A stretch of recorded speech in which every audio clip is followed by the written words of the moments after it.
Sejam bem-vindos à live número 2 do Quarto Caminho com o Eneagrama, aonde nós estamos, desta vez, falando sobre a sabedoria milenar que vem, então, das escolas do Quarto Caminho e integra justamente com o Eneagrama, essa ferramenta maravilhosa que nos ajuda a compreender e acessar de uma forma muito mais assertiva a nossa personalidade. E justamente falando sobre personalidade, né, o tema desta noite vai explicar justamente como se forma essa nossa personalidade sobre o ponto de vista, então, das escolas do Quarto Caminho. E eu vou trazer aqui também outras visões para vocês confrontarem, né, e eu acho que é muito interessante que a gente possa aprofundar esse assunto também sobre o viés das escolas mais clássicas da psicologia, como, por exemplo, a psicanálise, né, e outras abordagens terapêuticas que também focam sobre o mesmo tema, sobre a personalidade, como se forma, o que é a essência, o que é o ego, né? Então, você sabe, né, Freud, por exemplo, estudioso do ego. Então, existe uma visão sobre o ego, a gente falou também que nesse tema nós começamos a falar sobre a teoria das relações objetais, que justamente é uma forma de nós entendermos o desenvolvimento da personalidade através das primeiras fases que o ser humano passa logo na sua infância. Então é muito interessante quando a gente pode aprofundar esse tema e daí com isso compreender muito mais sobre nós mesmos. O verdadeiro autoconhecimento é adquirido dessa forma. Pois bem, então nós vamos começar falando justamente do Eneagrama. O que é o Eneagrama? Então a pergunta é esta, né? O que é o Eneagrama? Vamos aqui falar um pouquinho sobre o significado desta ferramenta, né? Então, se a gente divide aí a palavra Eneagrama nessas duas partes, né?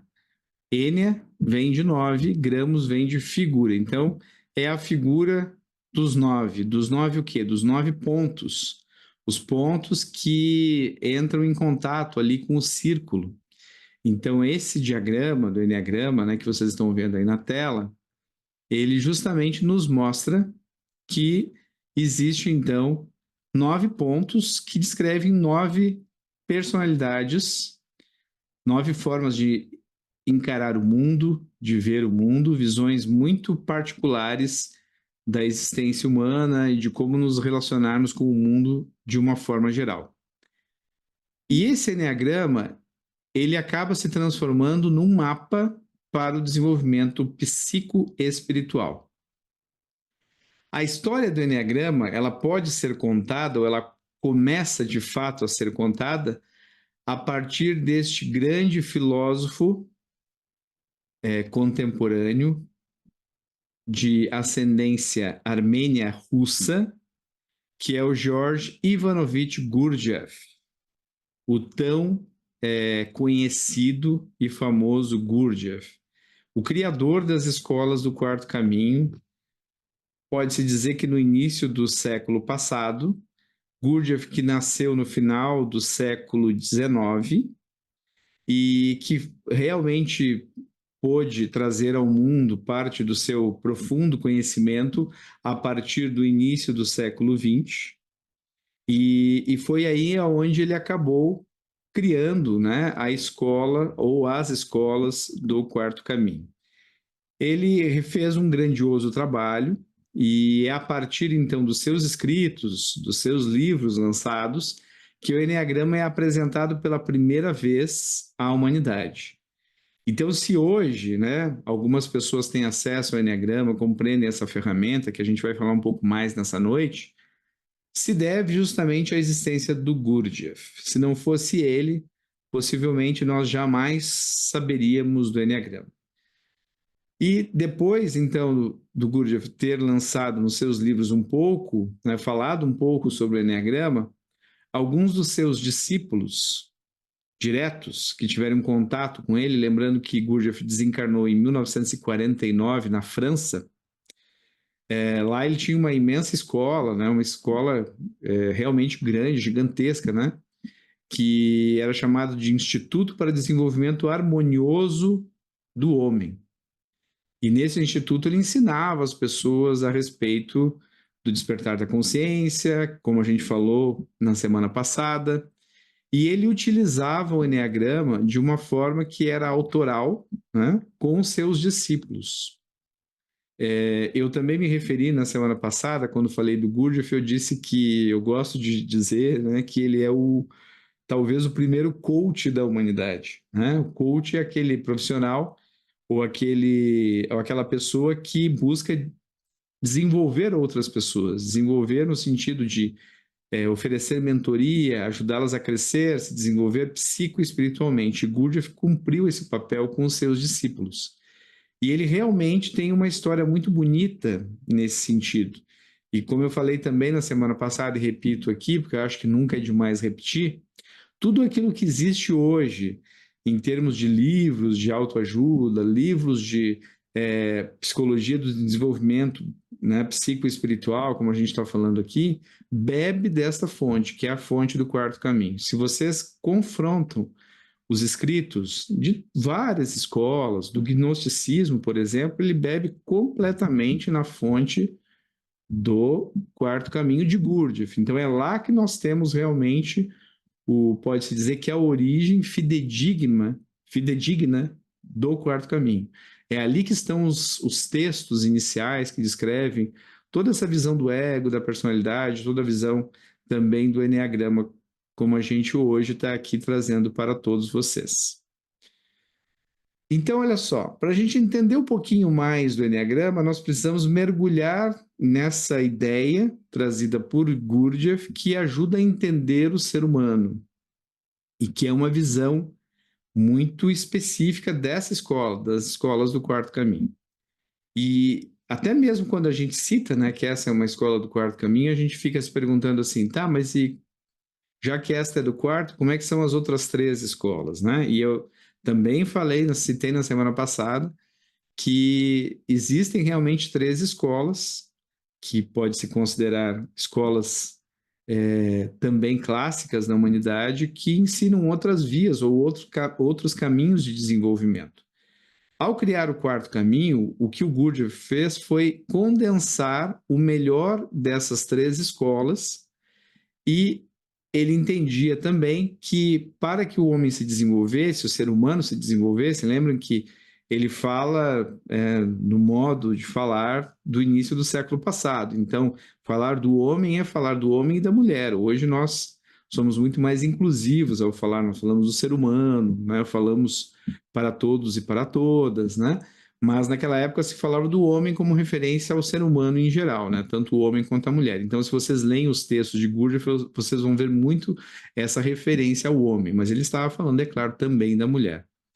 E nesta tônica, nessa ideia do Gurdjieff, então, de integrar esses 3 caminhos dentro do quarto caminho, ele via justamente que cada um desses caminhos ele propunha um tipo de desenvolvimento que era ou exclusivamente mental, ou exclusivamente emocional, ou exclusivamente instintivo corporal. Ele via essas escolas, né, anteriores, utilizando então apenas uma via, né? Então, por exemplo, o caminho do yoga é um caminho bastante mental, onde existe uma vigilância muito grande do pensamento, um controle do pensamento muito bem elaborado. Mas não basta controlar apenas o pensamento, é também necessário controlar no sentido de manejar da melhor maneira, por exemplo, ser possível atingir um estado de mente em branco, né, tão citado na meditação, né, que nós buscamos, mas que é tão difícil para as pessoas. E por que é difícil? É difícil justamente porque nós temos uma mente que está sempre trazendo algum pensamento. Então, para as pessoas que querem meditar, muitas vezes é difícil meditar porque é preciso um aprendizado nesse sentido. Os yogis foram aqueles que se tornaram, então, grandes mestres no controle mental, assim como os monges, né, das diversas escolas. Daí a gente não separa, né? Por exemplo, os monges budistas, os monges cristãos, nós temos então vários exemplos de monges que seguiram esse caminho mais emocional, do controle das paixões, um controle dos vícios emocionais. E nós podemos dizer que existe ainda essa terceira escola, que é a escola que tratava de ter um controle sobre os desejos mais corporais, instintivos do ser humano, né?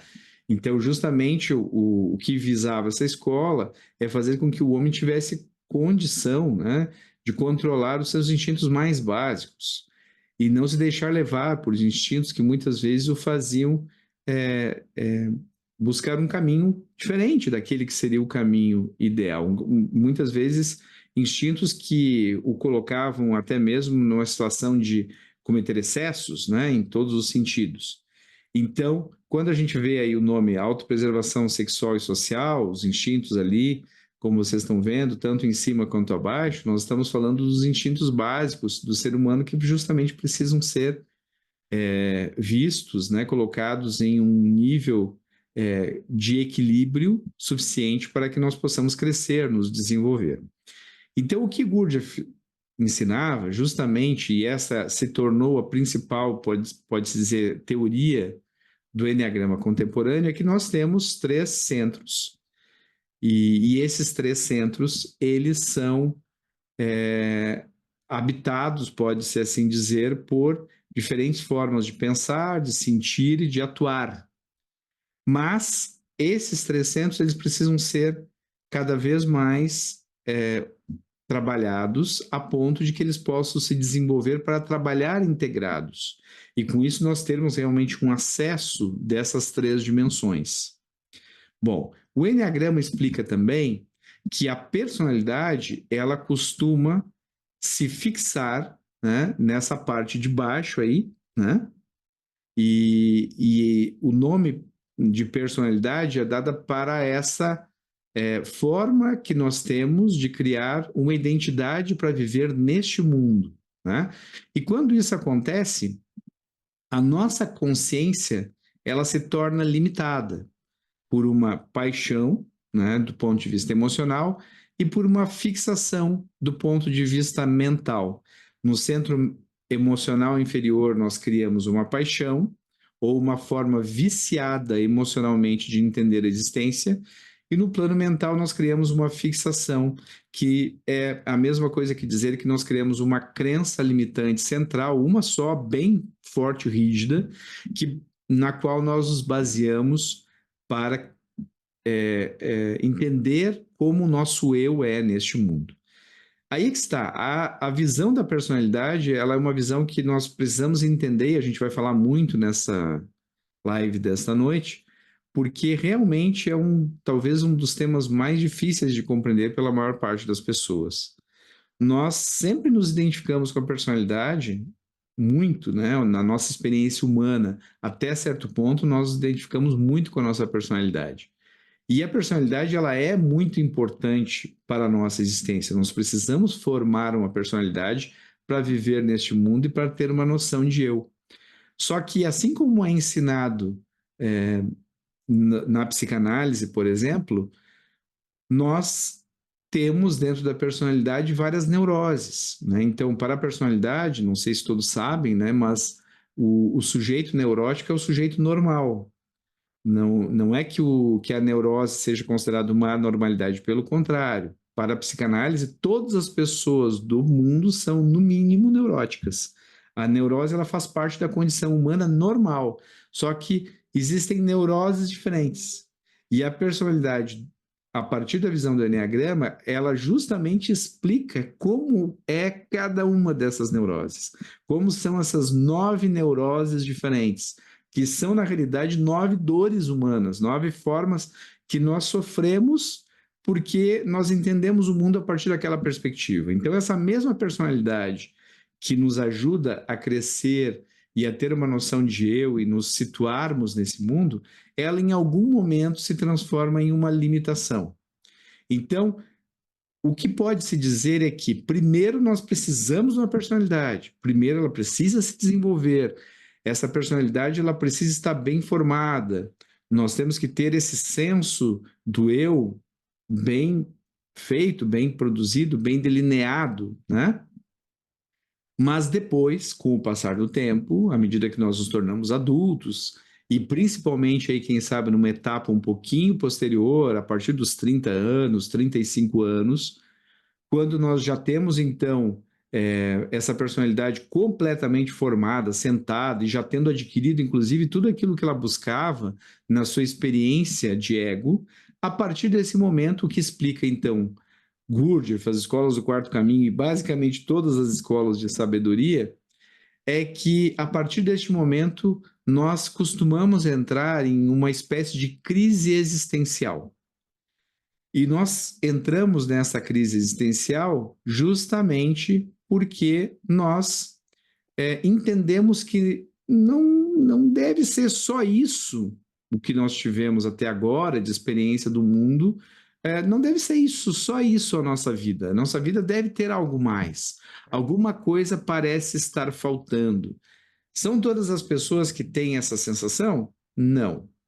É bem importante falar isso. As pessoas que têm essa sensação são as pessoas que nós chamamos muitas vezes de buscadoras da verdade, ou pessoas que têm inquietudes íntimas muito grandes. Essas inquietudes levam a pessoa a se questionar: qual é o meu papel na existência? Qual é o papel do ser humano na existência? O que eu vim fazer aqui? Para onde eu vou? O que vai acontecer depois da morte? De onde eu vim? Por que que eu sou filho, por exemplo, destes pais? Por que que eu nasci dentro desta família? Ou seja, são aquelas pessoas que elas são inquietas mesmo, inquietas no sentido de que não lhes serve uma explicação simples, né, a respeito da existência humana, como muitas vezes parece que serve a muitos dos nossos irmãos, né, outros seres humanos como nós. Para essas pessoas mais inquietas, é necessário uma compreensão mais profunda. E é aí que entra, então, justamente esse conhecimento aqui nessa parte, né, que fica acima ali, né, que nós chamamos do estado de essência, o estado de consciência ampliada, que nós também vamos falar muito nesta aula de hoje, sobre o que é a essência. Então, o quarto caminho, basicamente, ele nos ensina que todos nós temos uma essência, uma condição inata, aquilo que nós somos de verdade. E o interessante disso tudo, agora que a coisa vai ficar realmente mais profunda e complexa até da gente entender, é que a personalidade ela se forma como uma defesa para lidar com este mundo, uma forma de encarar as dificuldades deste mundo, porque a existência humana ela realmente não é uma coisa muito simples, é uma coisa complexa, né? Desde nascer, crescer, passar por todos os processos que têm a ver com o crescimento, né? E as primeiras fases na infância é um processo muito complexo. Então, passar por isso sempre traz algum tipo de trauma, sempre traz algum tipo de experiência que muitas vezes é difícil para a criança passar por ela. Então, a adaptação a esses primeiros momentos de vida, esses momentos traumáticos, e que a gente está falando aqui não de um trauma daqueles mais severos, a gente está falando dos traumas que qualquer pessoa passa, mesmo que ela tenha a melhor condição de vida possível. Nem é que, traumas que qualquer criança passaria, mesmo que ela tenha a melhor condição, assim, em termos de que seus pais foram maravilhosos, sua condição de vida como um todo foi a melhor possível, ainda assim haverão traumas. Por quê? É muito simples de entender. Só nascer já é um trauma.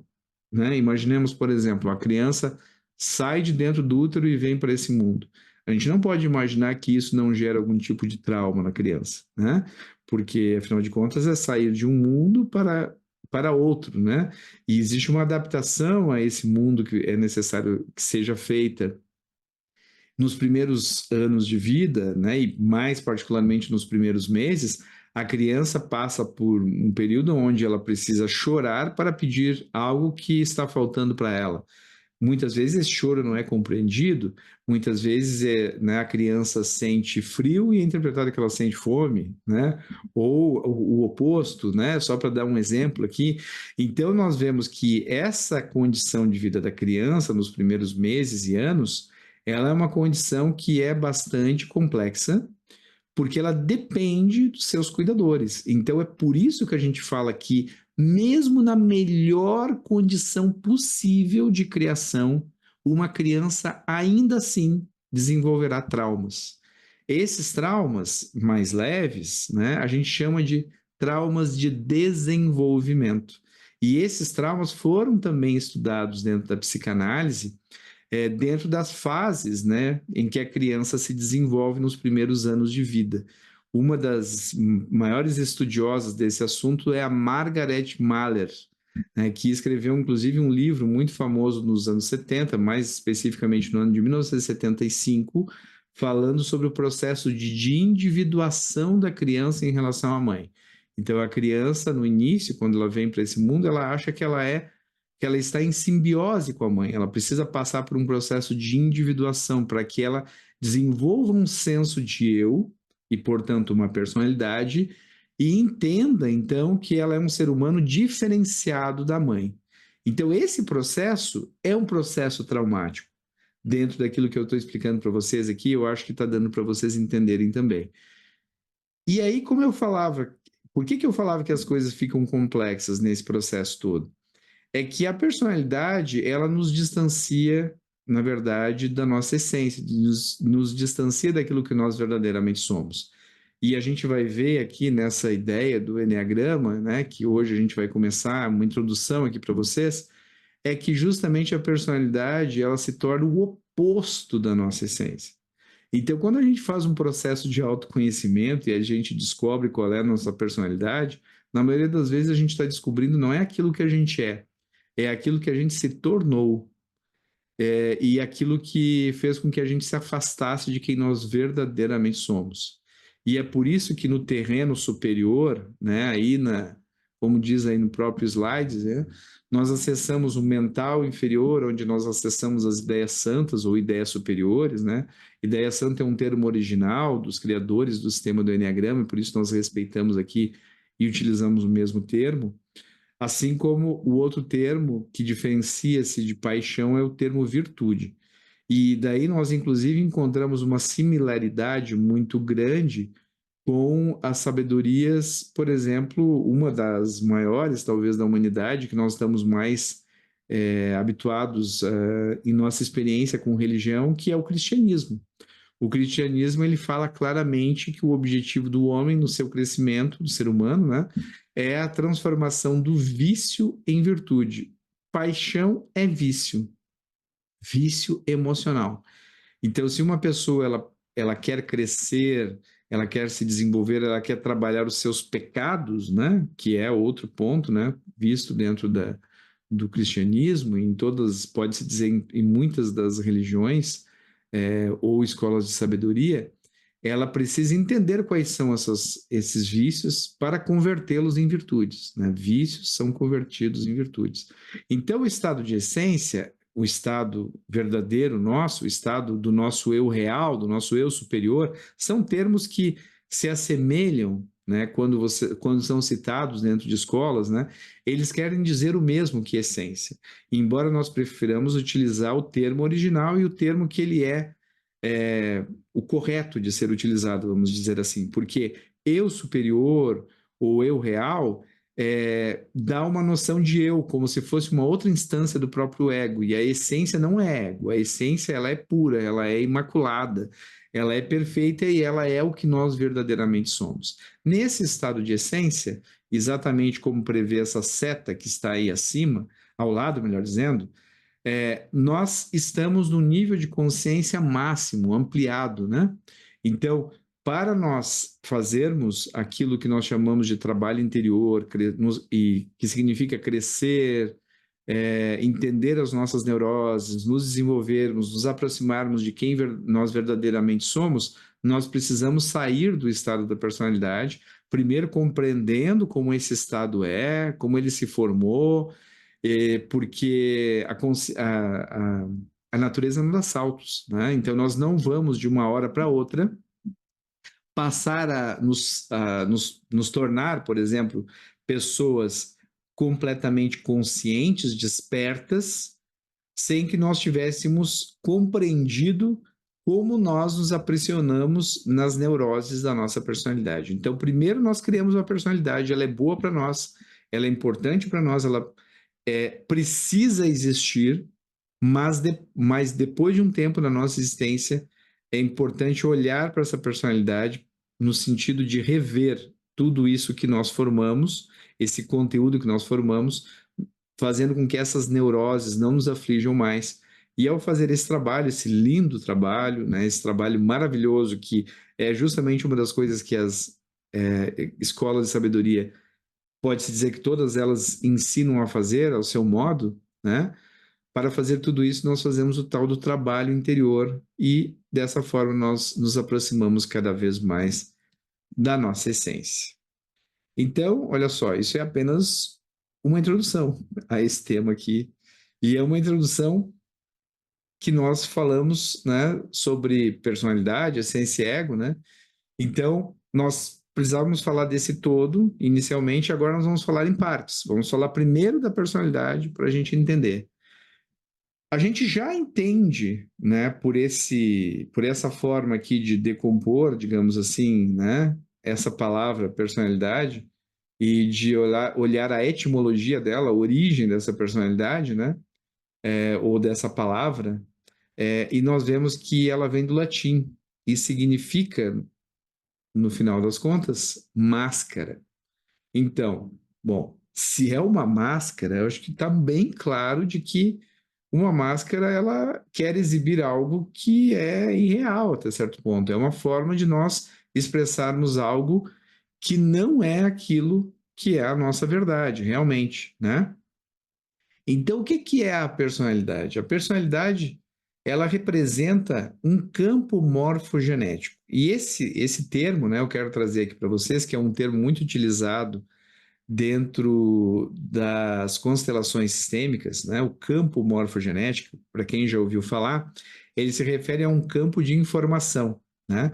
Então, quando nós temos uma existência física, né, todos nós que acreditamos, né, que nós temos uma existência espiritual também, nós precisamos ter um campo de informação que nos guie de alguma forma, que nos dê referências para lidar com este mundo exterior, esse mundo que nós vivemos. Então, a personalidade representa esse campo, ela é o nosso campo especificamente. Nós criamos uma personalidade para interagir com o mundo através desse campo morfogenético que a personalidade é. Né? Então, a personalidade pode-se dizer que ela é um veículo energético que se situa entre a terceira e a quarta dimensão. Nós não vamos entrar aqui mais profundamente nesse assunto das dimensões, mas a nível energético, nós podemos dizer que, para aqueles que já ouviram falar da aura, da energia que circunda nossa expressão física, né, que está além do plano físico, nós chamamos muitas vezes, é chamado dentro dessas escolas, utilizado esse termo, aura, né? Então, a aura refere-se, por exemplo, à visão da quarta dimensão do ser humano. Então, a personalidade, ela estaria entre a terceira e a quarta dimensão. E ela é essa estratégia de adaptação à vida tridimensional, como está aí. Esse 3D significa isso, tridimensional. E ela se forma a partir, então, dessa percepção bastante particular que cada criança obtém da sua existência, além dos exemplos externos com os quais se compara e que também lhe servem de referência. Então, mais uma vez, trazendo aquilo, né, que eu falava no início, que a gente vai comparar também a visão de personalidade de outras escolas, ou até mesmo da psicologia, dentro das suas diversas abordagens. Muitas abordagens psicológicas, elas acreditam que a personalidade, ela mude com o tempo, ou seja, cada experiência muda a personalidade. Tem muitas abordagens psicológicas que utilizam essa visão, mas também tem várias abordagens psicológicas que consideram que a personalidade é uma só, desde que ela se cria e até o fim da nossa existência. O que eu diria para vocês é que isso, na realidade, é somente uma questão de terminologia. Porque, por exemplo, se a gente observar a psicanálise, que é uma dessas abordagens que acredita que a personalidade não muda, ela continua sempre a mesma, é, na realidade, a explicação que existe dos diversos mecanismos dessa personalidade, né? de como que se forma cada um desses mecanismos dentro dessa estrutura psíquica e de como nós reagimos em relação a essas neuroses que a gente explicava antes.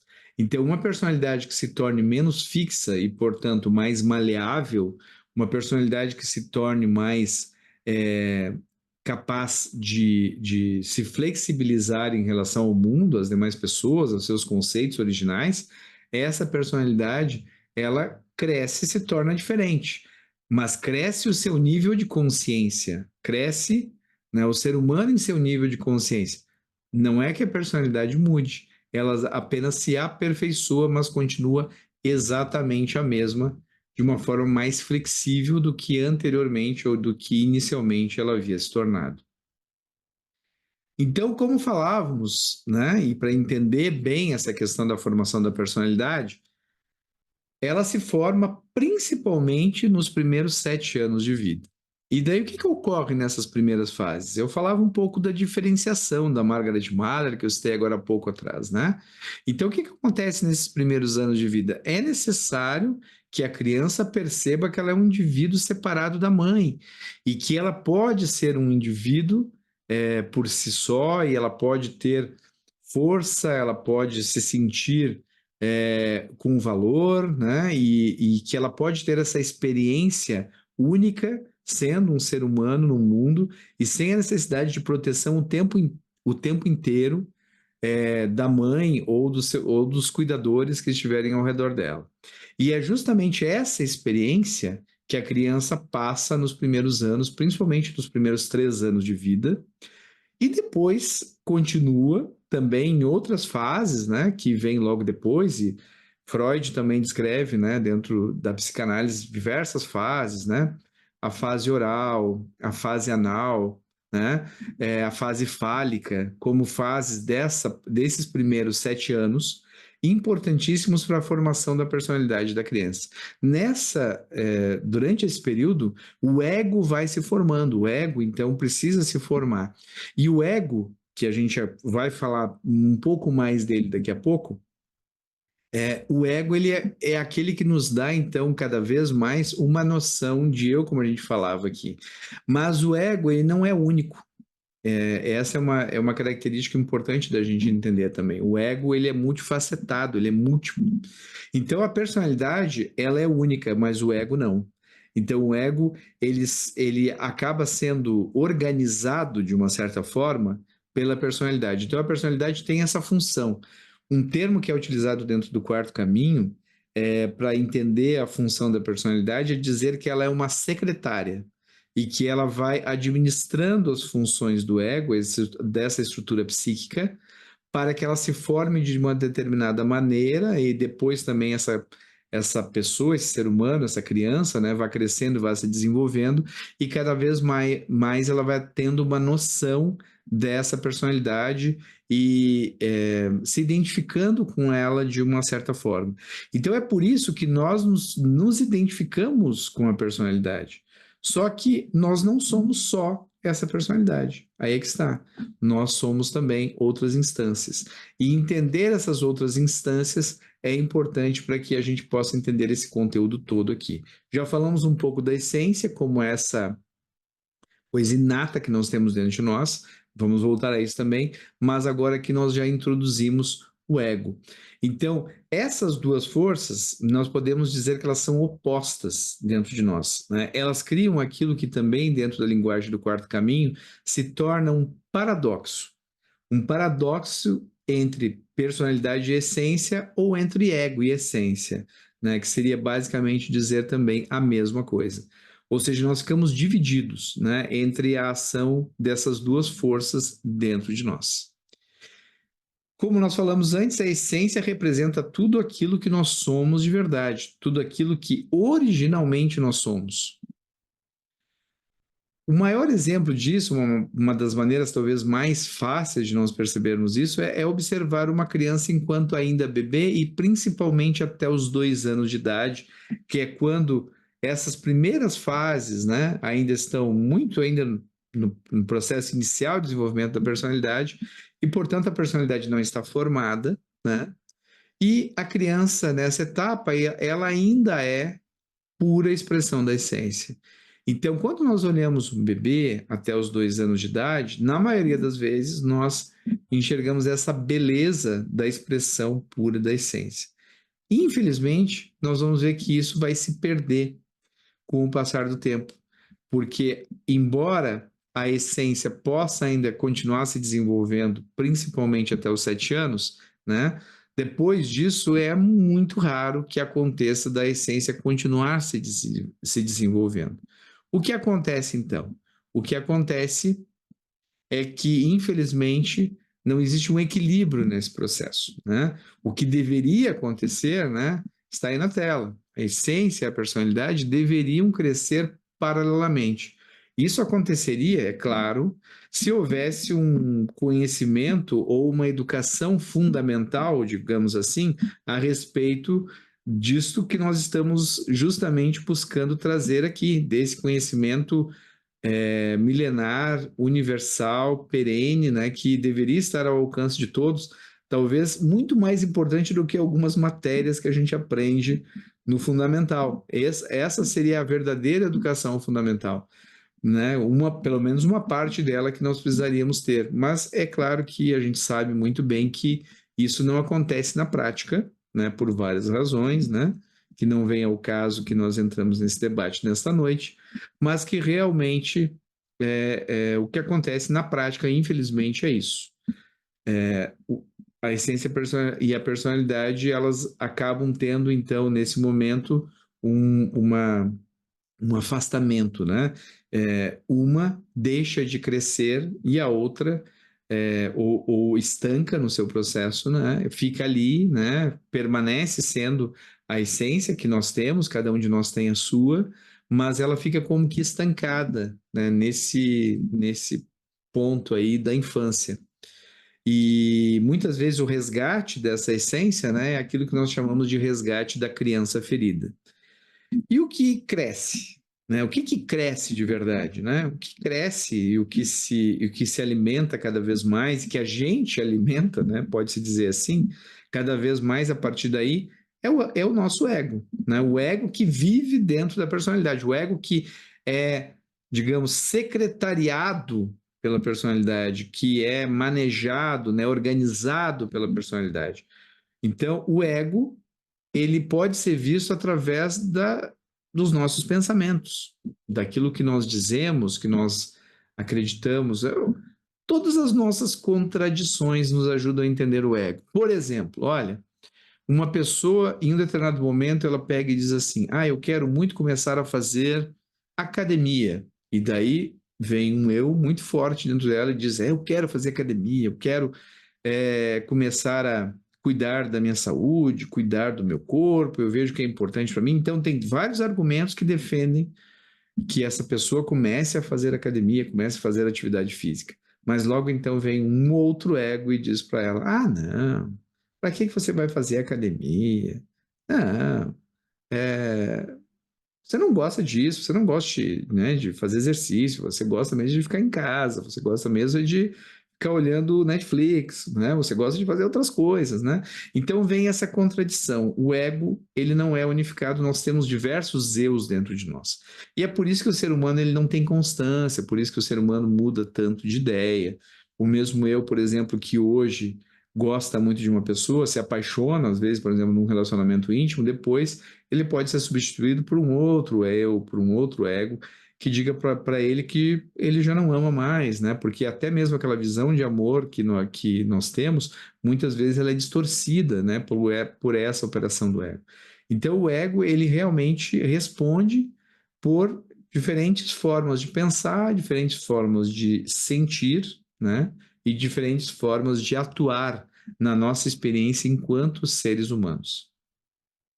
E a personalidade, o ego, então, eles costumam representar para a pessoa que entende isso, compreende isso, segundo a didática do quarto caminho, que tudo isso acaba se tornando uma grande prisão, uma prisão que nos impede, né, a partir do momento que nós nos cristalizamos nisso, de acessar aquilo que nós verdadeiramente somos, aquilo que nós somos em essência. E aí é uma grande pegadinha, né? Porque, como nós falávamos antes, Quando uma pessoa começa a fazer autoconhecimento, ou vai atrás do autoconhecimento e começa a estudar sobre si mesmo, ela vai se identificar com a personalidade, e ela vai achar que a personalidade é o que é a sua essência. Mas é justamente o oposto. A personalidade, ela é o oposto da nossa essência. E a gente vai ter que utilizar pelo menos uma referência para vocês entenderem isso aqui, porque não é a nossa intenção hoje que a gente aprofunde sobre essa parte, né, desses conceitos assim tão importantes. É justamente o objetivo da próxima live, né, que vai falar sobre as 9 dores humanas. Mas eu utilizarei uma dessas dores como referência, porque desta forma vocês poderão entender exatamente aquilo que a gente está falando. Eu acho que vai ficar muito claro entender a partir, pelo menos, de uma dessas visões de mundo. Lembrando, então, que o Enneagrama, tudo isso que a gente está falando, né, sobre a formação da personalidade, o Enneagrama descreve 9 personalidades, ou 9 visões de mundo, muito próprias, né? Que depois tem subtipos, né, também, umas pequenas, digamos, variações, né, do mesmo tipo de personalidade, mas nós podemos dizer que parte dessas 9. Então, são 9 visões muito peculiares de mundo, e por isso são 9 dores humanas que afastam a pessoa da sua experiência de essência, né? Então, entender isso é fundamental para o processo de trabalho interior, né? Um trabalho sistemático que nós precisamos fazer sobre nós mesmos para que nós possamos crescer, para que nós possamos nos desenvolver, evoluir e chegar de novo, resgatar ou entrar em contato com o nosso estado de essência. Então é importante notar que a nossa essência, ela vai sempre muito bem, obrigado. Não existe nenhum trabalho a ser feito no nível da essência. A essência, como ela é pura, ela é a verdade, nós, ela só está esperando por nós. Agora, para que a gente possa realmente resgatar aquilo que ela é, nós precisamos entender é o nosso ego, porque o nosso ego é o que enfrascou, pode-se dizer assim, a essência, é o que nos distanciou da essência. Então, é justamente o que o Enneagrama nos ajuda a compreender. Como é que cada um dos nossos egos, de acordo com o nosso tipo particular, enfrascou a nossa essência, e como nós vamos nos libertar a partir daí, através desse trabalho, como a gente fala aqui, sistemático, porque é todo organizado, todo didático, né, com um passo que deve vir logo depois do outro. Se não for feito de uma maneira como, né, indicado, por exemplo, dentro dessa dinâmica, é muito difícil que a pessoa obtenha êxito, né? É como aquela pessoa assim, ó, quero fazer uma receita de bolo. Ah, olha só, eu fiz a receita do bolo, mas o bolo não deu certo. Você seguiu a receita? Ah, pois é, eu troquei aqui uma coisa que indicava. Aí a pessoa fez o bolo não deu certo. Então, o trabalho interior, o trabalho de crescimento, ele também precisa ser feito exatamente como a receita de bolo, muitas vezes. Ele precisa ser seguido à risca. E daí, uma vez que segue à risca, o bolo fica bonito. O trabalho interior acontece. Então, trabalho interior é aquilo que representa ou nos traz a possibilidade de resolver todos os nossos dilemas existenciais, curar os nossos traumas e alcançar a autêntica felicidade. Parece papo, né, de coach, parece papo de autoajuda, daqueles livros assim, né, que prometem tudo. E aqui a gente não está falando que não é, só a gente está falando que é trabalho, não é milagre, não é um estalar de dedos e a coisa acontece. Sim, o trabalho interior, ele nos dá a condição de realizar tudo isso, mas é um processo que pode demorar anos e às vezes pode até demorar uma vida inteira.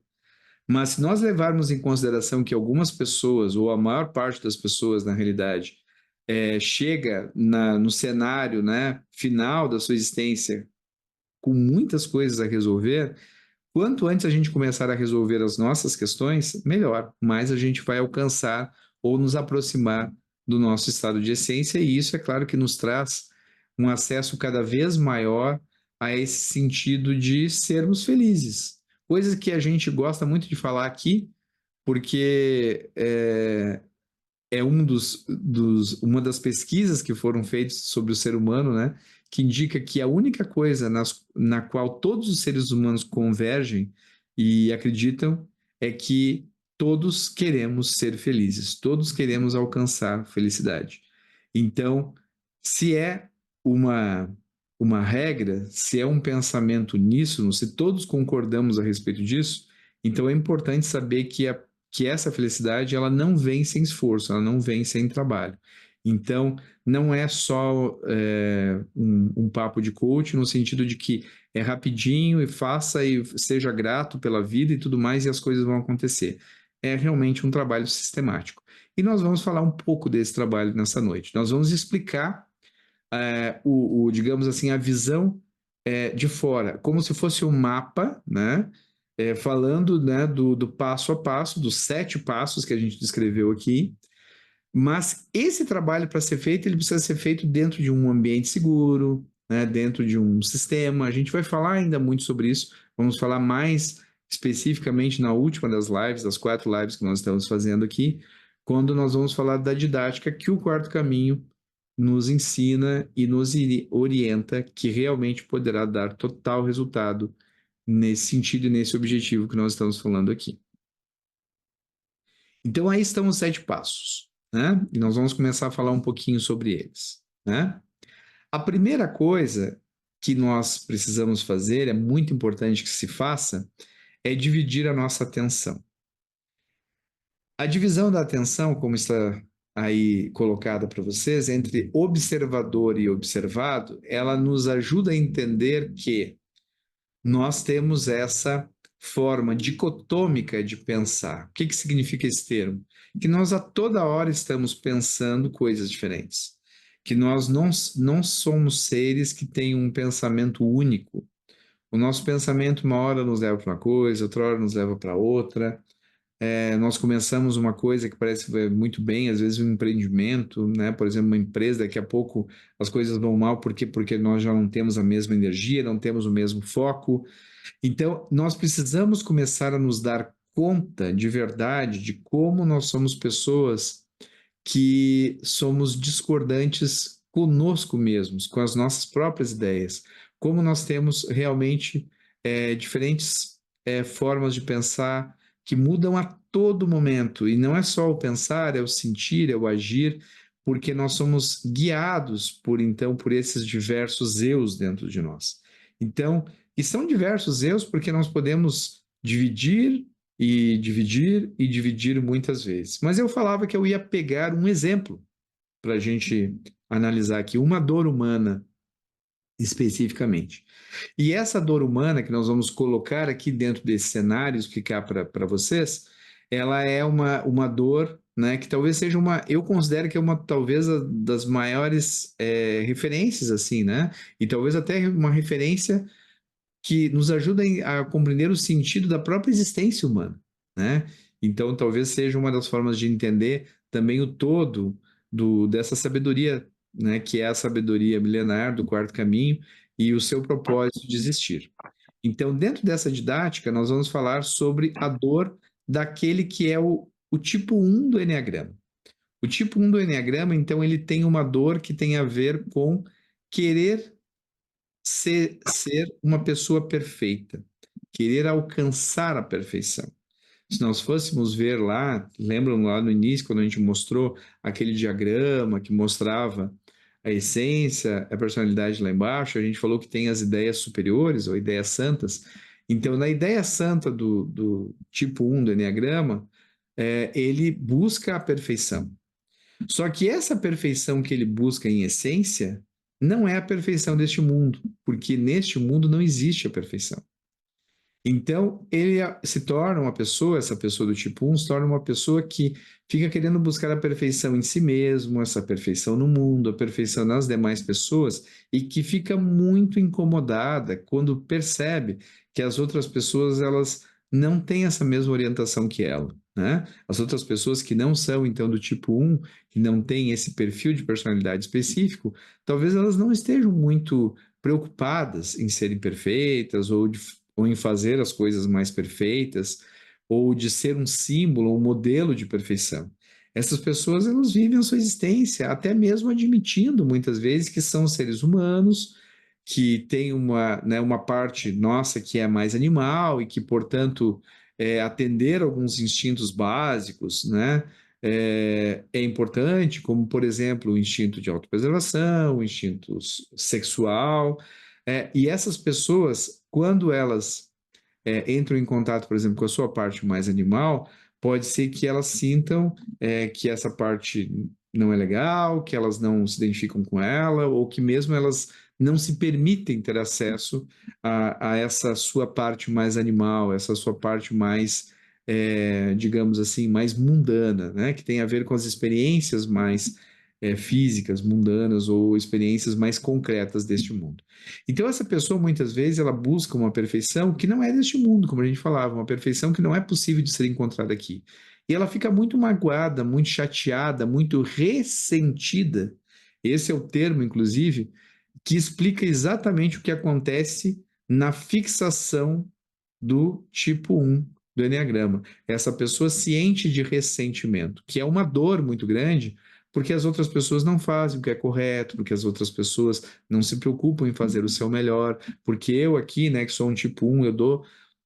Não que eu sou de tipo 1, só estou dando exemplo para vocês, né? Mas eu que sou aqui um tipo 1, então eu me esforço, eu faço o melhor, eu me preocupo em fazer as coisas todas corretas, e daí as pessoas que estão ao redor, elas não fazem nada, elas não arrumam as suas coisas, elas não lavam a louça, elas não se preocupam se a casa está arrumada ou se não está, elas não cumprem os combinados. Então, essa pessoa do tipo 1, muitas vezes visto, né, como um perfeccionista do Eneagrama, não que todos sejam 100% perfeccionistas, mas é uma pessoa que busca muito a perfeição, é uma referência, né, sobre essa pessoa, ela desenvolve um ego que é um ego que fica muito ressentido, muito magoado, muito irritado, muito bravo, muito irado, né?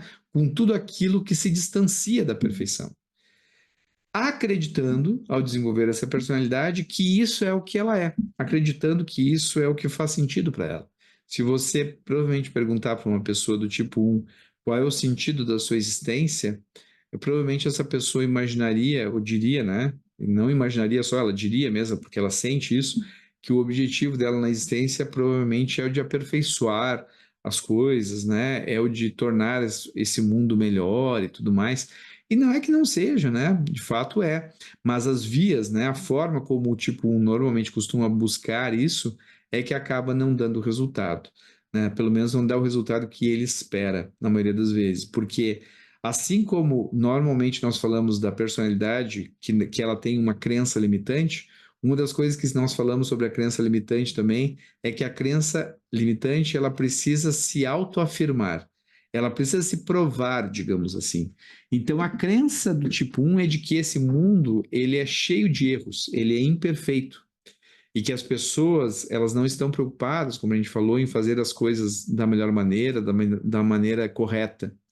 Então é lógico que essa pessoa, para ela preservar essa mesma é, crença limitante que ela tem, ou fixação nos termos do Enneagrama, ela vai ficar procurando pessoas que fazem as coisas da melhor maneira e ela não vai encontrar. Ela vai quebrar muitas vezes a cara, ela vai se frustrar muitas vezes, e ela vai reforçar essa sensação de que está tudo errado no mundo, para começar por mim mesmo, porque ela também vai ver os seus próprios erros e ela vai considerar também que ela é muitas vezes errada. Ela vai talvez ter aquilo que a gente chama de crítico interno, que fica o tempo inteiro falando para ela que ela está cometendo erros e que ela mesma muitas vezes erra e que ela mesma também muitas vezes não cumpre com esse objetivo que ela se propõe e que deveria ser, talvez, na sua visão, muitas vezes o seu motivo de existir. Pois bem, a gente está falando então de uma visão distorcida de um ego que funciona dentro de uma personalidade clássica, né, que eu usei como referência. Eu falei que eu ia falar de uma delas só, e na semana que vem, né, na próxima live, e para todos aqui que estão vendo esse conteúdo aqui, não nessa sequência, mas estão vendo esse conteúdo livre aqui, fiquem sabendo que vocês podem encontrar aqui também, só para vocês procurarem o vídeo que vai falar sobre as 9 dores humanas. E nesse vídeo nós vamos falar sobre, então, os nove egos, as 9 dores, os 9 as 9 formas de ver o mundo, as 9 personalidades, né? O complexo sistema, né, que se desenvolve em cada uma dessas personalidades. E cada uma dessas personalidades é como se fosse ou representasse uma pegadinha para nós, né? Então a pegadinha aqui da personalidade do tipo 1 é que a pessoa, ao acreditar que ela precisa buscar a perfeição o tempo inteiro nela, nas outras pessoas, no mundo, essa pessoa ela fica muito irritada, muito ressentida, muito magoada, muito frustrada, e ela se afasta realmente de quem ela é. Porque quem é de fato um, em essência, o tipo 1 em essência, essa personalidade, né, que se forma com essas características que a gente falou, em essência ela é bem diferente. Ela é o oposto disso. O tipo 1 em essência é uma pessoa serena, é uma pessoa tranquila, é uma pessoa que entende que neste mundo aqui, nessa experiência aqui, tridimensional, essa experiência que é puramente humana, essa experiência física, material, não tem como alcançar a perfeição. E que tudo está perfeito exatamente como está por conta disso. E que por detrás de cada experiência humana existe um aprendizado, uma sabedoria a ser retirada, uma compreensão maior, né, do todo, de como funcionam as coisas. E se essa pessoa ela adquire de volta esses preceitos, né, essa sabedoria que é sua, é de essência e é dela mesma, ela começa a alcançar outros resultados na vida. E, inclusive, daí as coisas se mostram cada vez mais perfeitas, como ela imaginava que deveriam ser. A sua vida se torna muito mais feliz e ela se torna uma pessoa serena, tranquila, uma pessoa cativante que cativa todas as demais pessoas, que todos querem estar ao seu lado, ou todos a admiram, né, como um grande referencial. Enquanto que talvez, né, enquanto essa pessoa está na sua personalidade, muitas pessoas fujam dela. Por quê? Porque ela é muito crica, porque ela está sempre apontando os erros dos outros, porque ela é uma pessoa que não consegue conviver sem julgar as outras pessoas, né? Se esse julgamento não é externo, ele é interno. Então vejam como a personalidade nos faz crer muitas vezes em uma coisa irreal, em algo que nos distancia do que nós verdadeiramente somos. E a gente falou só de uma personalidade. Então, o que que precisa fazer uma pessoa do tipo 1 quando ela começa aqui o seu trabalho interior dentro dessa descrição de 7 passos? Ela precisa começar a ver o seu ego da ira, né? O seu ego ressentido, esse ego que fica o tempo inteiro querendo ser perfeito, e ela, né, precisa passar por uma revisão disso, ela precisa entender, talvez compreender para o seu próprio bem, né?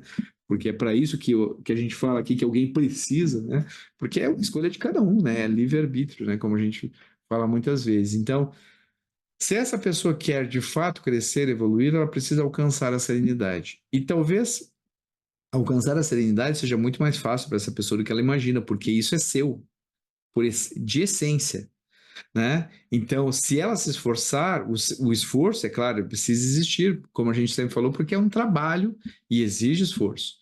E no princípio exige um pouco mais, mas assim que ela começa a se dividir a sua atenção e ela começa a perceber esse ego dentro dela, esse eu, por exemplo, que está sempre ditando o que ela precisa fazer, né?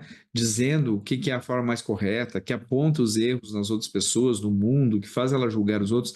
Se ela começa a perceber que isso não é aquilo que ela é de fato, se ela começa a se dividir e observar isso de fora, né? Ela sendo observadora enquanto essência, observar esse comportamento, ela começará a ver que essa é a fonte da sua infelicidade. Essa é a fonte da sua dor. É por isso que essa pessoa sofre, que talvez, por exemplo, que ela passe as noites tensa, que talvez ela acorde com a mandíbula tensa. É comum que essas pessoas tenham um bruxismo, que essas pessoas tenham um corpo todo tenso, que essas pessoas queiram o tempo inteiro que as coisas mudem, né? Que elas fiquem muito estressadas, então muito com tudo aquilo que existe ao seu redor e que está acontecendo, né, de uma maneira diferente do que elas imaginavam que seria o ideal. Então, por conta disso, é que o trabalho interior para quem é do tipo 1 é perceber isso e relaxar. E quando essa pessoa relaxar, vejam que isso que eu estou falando agora é o tipo de coisa que vai parecer que é uma loucura. Eu sei muito bem disso. Eu sei que a primeira ideia que a pessoa tem é como é que pode que se eu relaxar a respeito de tudo aquilo que eu acho que está errado, as coisas vão melhorar? Mas a única coisa que eu posso dizer para vocês é o seguinte: isso aqui é uma sabedoria ancestral, milenar, que vem de todas as escolas de sabedoria e que ensinam todas as grandes religiões do mundo, né, quando falam do religare, e que nós deveríamos entender qual é esse princípio para nos conectar de novo à nossa essência. Aliás, né, voltando ao termo religare que a gente explicou na live passada, esse é o verdadeiro sentido do religare, né? Nos aproximar do nosso estado original, que é o estado de essência. Então, para quem é do tipo 1, para quem se identificou com isso que eu acabei de falar, só na prática você vai perceber isso que eu estou falando aqui para você. Não tem outra maneira. Não adianta eu dizer para você, acredite no que eu estou falando, porque isso aqui não vem de acreditar simplesmente. Isso aqui só, né, para que a gente tenha uma clareza maior sobre isso, nós precisamos desenvolver algo muito diferente da crença. Nós temos que desenvolver fé. E fé é algo que vem da comprovação. Então, a questão aqui é: dê uma chance para essa sabedoria, dê uma chance para esse conhecimento. Permita que ele entre no seu coração e experimente. Porque se você não se permitir isso, você nunca vai saber se o que eu estou falando aqui, e eu sou apenas um veículo, né, um representante dessa sabedoria milenar que estudou sobre ela e que por isso vem falar sobre ela aqui para vocês. Se vocês não fizerem ou não se derem a permissão de pelo menos experimentar, vocês jamais vão passar por essa experiência. Então, eu digo para quem é do tipo 1, né, como exemplo que nós estamos dando aqui nessa live desta noite, que se você começar a relaxar, as coisas vão se tornar cada vez mais perfeitas para você. Você vai ficar uma pessoa cada vez mais serena, mais tranquila, porque você vai estar observando e se distanciando do seu ego. Então, o que acontece no primeiro momento é que eu preciso aceitar que eu tenho essas duas instâncias, né? Depois do primeiro passo, que é a divisão, vem a necessidade de aceitar que existem essas duas distâncias, duas instâncias, melhor dizendo, né? Que existe o ego e existe a essência, como a gente acabou de falar, dessas duas forças que elas estão o tempo inteiro aqui, ó. Uma querendo dizer, olha, você precisa continuar, né, lá, cobrando de todo mundo, cobrando de si mesmo e tal. E existe a outra parte dizendo, não, peraí, isso não faz mais sentido, agora eu relaxo, eu posso ser uma pessoa diferente. E quando eu sou uma pessoa diferente, todos gostam mais de mim, o mundo parece que se abre, eu tenho uma outra visão da existência. Então, a pessoa começa a entrar num paradoxo. Esse paradoxo ele é importantíssimo nesse processo aqui. E dentro desse paradoxo, aceitar que essas duas instâncias elas vão conviver durante algum tempo, né? Cada uma do seu lado defendendo a sua visão de mundo é fundamental. Logo depois vem um outro passo muito importante que já está acontecendo na realidade desde o início, mas que ele tem uma exigência maior nesse processo a partir do momento em que o paradoxo realmente está estabelecido, que é a compreensão. Essa compreensão é a compreensão profunda do ego, de como o ego nos distancia da verdade, de como o ego é falso, como o ego não é a nossa verdade, como o ego é neurótico, como ele realmente nos condiciona e ele nos amargura a existência de uma forma ou de outra, nos distanciando da verdade. Isso é uma compreensão que só nós mesmos podemos ter sobre a nossa experiência. Não adianta outra pessoa falar sobre isso. Nós podemos falar no sentido de ilustrar, de trazer uma possibilidade da pessoa vislumbrar isso pela primeira vez, né? Porque a maior parte das pessoas não tem acesso a essa sabedoria ou esse conhecimento. Mas uma vez que isso seja dito, depois cada um deve procurar compreender por si mesmos, né? E isso precisa de muito trabalho, de muita reflexão, talvez de muita meditação, né? Para que isso realmente cada vez mais se estabeleça dentro dessa pessoa. E daí vem também outra necessidade muito grande nesse processo, que é não julgar-se, não julgar principalmente a si mesmo por tudo aquilo que já foi feito, porque talvez a pessoa ela comece a sentir algo que é muito bom nesse processo, que é arrependimento. Arrependimento é ótimo, sabe? Arrependimento é algo da essência. Agora, quer ver uma coisa que não é da essência? É a culpa. Então, a gente está falando aqui para não se julgar, justamente para que não exista culpa. Não adianta se culpar. Ah, agora eu vejo que eu poderia ter sido diferente. Quantas coisas eu fiz, né, lá atrás gostaria de não ter feito? Já que o exemplo aqui é do tipo 1, quantos relacionamentos eu destruí porque eu fui crica demais e eu ficava brigando com as pessoas e querendo que elas fossem diferentes e não aceitavam elas como elas eram, né? Bom, não adianta mais, esses relacionamentos já foram destruídos, talvez, né? E talvez você tenha até a oportunidade de resgatar alguns deles agora, né? Entrando em contato com isso, você pode resgatar esses relacionamentos, buscando essas pessoas, conversando sobre elas e falando um pouco sobre como você agora se vê diferente, se sente diferente. Mas o fato aqui, na verdade, é que esse quarto ponto indica que não adianta você chorar sobre o leite derramado, sabe? O que passou, passou, o que ficou para trás, ficou. E hoje você olha para trás com um olhar de sabedoria de quem aprende com aquilo que viveu no passado, e não de alguém que quer modificar o passado, porque muitas vezes o passado não é passível de ser modificado. E por isso o não julgamento ele é tão importante nesse processo, para que você possa seguir em frente, entendendo que tudo fez parte de um grande plano. A gente descreve muitas vezes esse processo aqui como a jornada do herói, né? Aquela jornada que nós vemos nos filmes, nos épicos, né? Que falam, né, que a pessoa precisa passar por um grande processo de dor, de transformação, para alcançar realmente a redenção ao final de tudo isso, né? Só que é importante que a gente possa realmente olhar para isso de uma maneira que seja cada vez mais profunda e real e verdadeira, né, a respeito de como as coisas são. E por isso, então, é que nós precisamos cada vez mais olhar para isso com este não julgamento, né? E isso é uma coisa que realmente acontece no nosso interior, né? E cada um com a sua dor, cada um com o seu processo, né? A gente vai deixar perguntas, a gente já falou aqui, né, normalmente aqui para o grupo que está assistindo ao vivo, né? Aqui a gente faz a live com algumas pessoas que estão assistindo ao vivo, e depois a gente deixa esse conteúdo aqui no canal, para quem está vendo esse conteúdo depois, né? Nós vamos responder as perguntas somente no final. Seguindo aqui, a gente fala do quinto ponto. O quinto ponto, ele fala sobre desenvolver estado de presença, né? Então, desenvolver estado de presença tem a ver com o quê?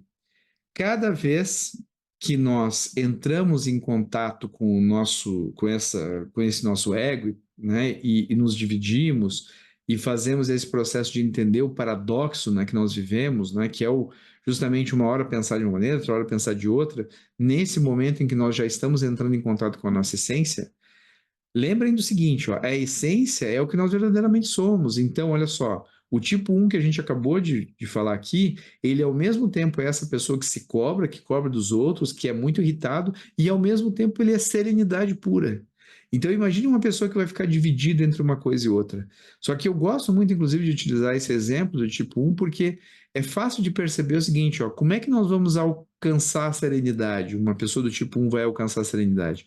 Ela nunca vai alcançar enquanto ela não tiver eliminado completamente de seu interior o seu ego da ira. Porque o ego da ira sempre vai olhar para uma coisa e vai colocar essa pessoa num estado de dor, de sofrimento, de ressentimento e vai lhe afastar da serenidade. É por isso que a serenidade, que é o estado de essência, só será plenamente alcançado quando o ego da ira ele morrer completamente, ele deixar de existir, né? Então essa pessoa ela realmente ela daí vai parar de se ressentir também e ela vai entender, compreender essa natureza, né? Do cosmos, né, do plano divino, do plano superior, né, do objetivo da sabedoria para todos nós, né, nessa nossa existência humana enquanto alma que vem aqui habitar um corpo por um tempo e desenvolver essa sabedoria, de que é justamente esse conteúdo que é para todos, como eu falava antes, de que tudo está perfeito como está e de que cada coisa que nós vivemos na nossa vida é para que nós possamos extrair um pouco da sabedoria, né, que esse evento quer nos mostrar. E é isso que o tipo 1, né, ele vai resgatar vivendo em estado de presença o máximo possível. E, aliás, tudo aqui, quando se fala em trabalho interior, tem a ver com desenvolver estado de presença. Esse é o quinto ponto, mas ele não ajuda, ou seja, se a pessoa não está vivendo em estado de presença, não tem como fazer nem o primeiro ponto, né? E a pessoa vai conseguir fazer o primeiro ponto da divisão da atenção somente quando ela estiver em estado de presença.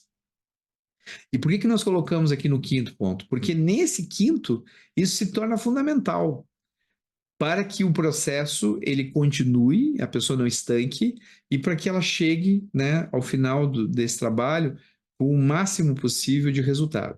Então, cada vez mais se torna necessário o estado de presença. No ponto 1, digamos assim, a pessoa vai experimentar isso. Ela precisa pelo menos questionar um pouco aquilo que ela pensa, a forma como ela age, né? E depois ela vai realmente entrar em contato com cada vez mais com a necessidade de viver mais tempo em estado de presença. E a gente sabe também que isso não é fácil inicialmente para ninguém viver, né? Então isso é consequência de um exercício diário e que nós vamos fazendo cada vez mais e que é básico no trabalho interior, né? Desenvolver estado de presença e ficar o máximo de tempo possível nesse estado ao longo do nosso dia. Então aqui a gente fala no início muito da meditação para aprofundamento e compreensão de tudo isso que a gente está falando.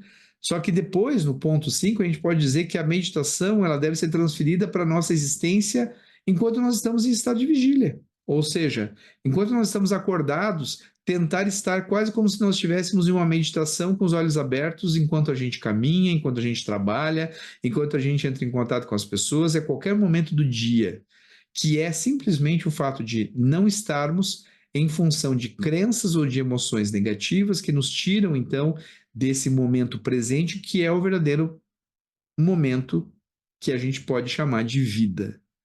Pessoal, eu acho isso sempre muito importante, então eu chamo a atenção sobre isso. O que é vida? Vida é o que está acontecendo agora, neste momento. E a única forma de nós entendermos o que está acontecendo no nosso momento, inclusive neste momento, e inclusive sermos capazes de saber se nós estamos sendo conduzidos pelo ego ou pela nossa essência, é se nós estivermos presentes. Quando nós não estamos presentes, lembra do estado de sono que a gente falou na live anterior? Para quem não viu, né? Lembrem do vídeo anterior, os 4 estados de consciência e despertar. Procure e você vai entender um pouco mais do que eu estou falando. Procure aqui nos nossos materiais, né? Do Instituto Type 9, Escola do Quarto Caminho. E você vai ver que eu falo nessa aula especificamente sobre isso. Nós vivemos em estado de sonho, muitas vezes, quando estamos identificados com os nossos pensamentos comuns, né? O pensamento padrão, e daí cada ser humano, de acordo com o seu perfil de personalidade, tem um pensamento padrão, né? Uma série de pensamentos padrão que justifica toda a retórica daquele ego central que a pessoa tem. E ela também tem sentimentos padrões e ações padrão. Então é por isso que o ser humano ele se torna uma máquina. E essa é uma forma que Gurdjieff tinha de falar sobre aquilo que costuma acontecer com o ser humano. Ser uma máquina significa tomar atitudes autômatas, atitudes guiadas pelo seu ego e não conseguir se libertar disso. E se isso não acontece, né, e por que isso não acontece, é justamente o que nós estamos vendo aí no ponto 6. O trabalho interior não acontece, a pessoa não cresce, não se desenvolve, não evolui, não vence seus traumas, seus bloqueios, e é claro que não vence o seu ego, porque ela continua alimentando o seu ego. Se nós continuamos reforçando os nossos pensamentos limitantes, crenças limitantes, se nós continuamos reforçando as nossas emoções inferiores, o que vai acontecer? Nós continuamos reforçando o nosso ego. E enquanto nós estamos fazendo isso, nós estamos distantes da nossa essência. Nós continuamos distantes da nossa essência. Lembra que a essência parou de crescer lá aos 7 anos. E resgatar esse crescimento da essência significa observar o ego e parar de dar alimento para esses diversos eus. Então, o último ponto fala da chave final, né, e que é o que nós passamos a fazer depois que a gente tem essa compreensão toda, e daí a gente faz, talvez durante muito tempo, talvez meses, anos, que é fazer o movimento contrário ao que o ego está nos levando. É isso que efetiva, digamos assim, a chamada conversão do vício em virtude. Até que chega o momento em que a pessoa se percebe muito próximo da virtude, ou quase lá, ou lá mesmo, e ela se sente muito melhor do que ela se sentia antes. Então, isso dá a prova cabal de que toda essa sabedoria que a gente está estudando aqui, ela é verdadeira, ela é real, E ela não é uma história, não é um conto, ela não é uma, digamos assim, uma teoria bonita, mas que não consegue ser vista na prática. É isso que nós já vimos muitas pessoas alcançando, é isso que a gente vê na prática com muitas pessoas, é isso que a gente sente também né, em função do nosso próprio trabalho interior, que à medida que a gente se afasta do nosso ego e se aproxima da nossa virtude, aí sim nós nos tornamos felizes. Aí sim nós encontramos o nosso propósito. Aí sim nós encontramos a nossa essência. Então, a prática número 1 que a gente indica para vocês, a prática básica para quem quer começar a fazer trabalho interior, é esta: a autoobservação. Auto-observe a si mesmo, se veja, comece a se perceber. E como é que a gente faz isso? Então, em primeiro lugar, nós precisamos cada vez mais olhar para o nosso dia a dia, né? No nosso dia a dia, para a existência desses pensamentos intrusos, né? O pensamento que a gente está mais identificado no dia a dia é um pensamento intruso mesmo assim. Viver o momento presente é viver realmente esse momento em estado de presença. O estado de presença, ele exige que a gente não fique pensando aleatoriamente. Nós precisamos parar de dar tantas asas aos nossos pensamentos. Os pensamentos, eles são úteis no momento certo, na hora de nós planejarmos algo, da gente é, elaborar uma estratégia, a gente fazer um trabalho, né, para quem aí estuda, né, fazer um trabalho de faculdade, né, estudar para uma prova, aí os pensamentos são úteis. Mas eles não são úteis para reforçar todas as nossas tendências neuróticas, que é o que a gente faz muitas vezes. Então, observar esses pensamentos em momentos em que eles estão nos fazendo fugir da realidade e cair nos velhos modos de ser, de pensar, e de agir que a gente tem, né? E que faz com que a gente se distancie mais uma vez da nossa essência. Então, é chamar a atenção para si mesmo. Quem eu sou? Eu sou essência. Então, eu sou essência, eu estou aqui no momento presente e eu sinto o que está ao meu redor. Gurdjieff chamava isso de fazer consideração interna. Quem eu sou? Eu sou essência. Eu me sinto como essência. Então, eu vivo esse momento. Ó, esse momento que está acontecendo agora, eu estou vivendo ele. E quer que você esteja assistindo isso, né, daqui a um tempo, né, já que esse vídeo vai ficar acessível a todos, você que está ouvindo isso agora, nesse momento você pode se fazer consciente e você pode se colocar no estado de presença. Lembre de si mesmo. Quem é você? Eu sou essência. E comece a fazer consideração interna. Nesse momento não é necessário pensar. Em primeiro lugar, então a mente entra em branco.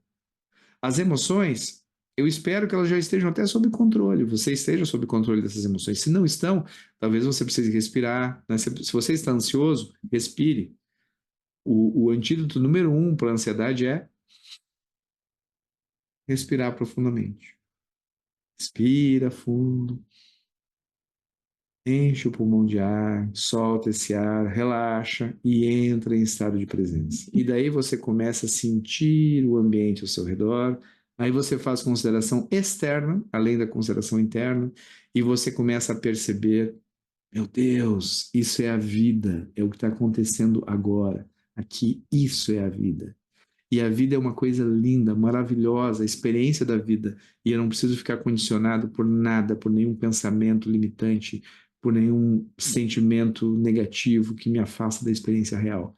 E assim nós começamos a entender como funciona o nosso ego, como é que essa dinâmica do ego funciona, e a gente começa a entender a secretária, a personalidade, como ela organiza todo esse processo.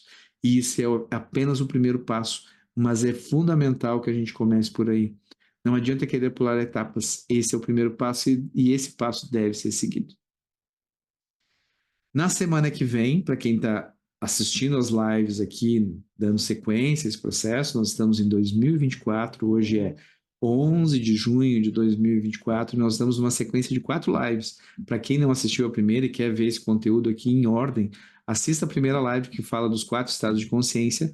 A segunda live é essa justamente que você está assistindo, que fala então sobre personalidade, essência e ego, e a próxima live está aí, é as 9 dores humanas. Então, para quem quiser participar ao vivo, né, que sempre é melhor, porque você tem direito ao final de fazer perguntas, de ter uma participação mais efetiva, né? A gente faz isso com as pessoas que estão participando aqui ao vivo, né? tem esse espaço para isso. Para você que está assistindo depois esse conteúdo, você pode fazer perguntas aí no chat, né? Deixe perguntas aí no vídeo e eu vou ter o maior prazer em responder essas perguntas para você assim que eu tiver contato, então, com essa mensagem que você deixou, né? Será um grande prazer e estimulamos que vocês façam isso, né? Aprofundem, porque esse conhecimento é maravilhoso e pode ser muito, mas muito transformador mesmo. Então, nós estamos encerrando esta segunda live, né? Eu estou encerrando aqui, nesse momento, essa gravação. Esperamos que você assista esse próximo conteúdo e dê sequência a esse maravilhoso mundo da sabedoria milenar do quarto caminho, do Eneagrama e do autoconhecimento.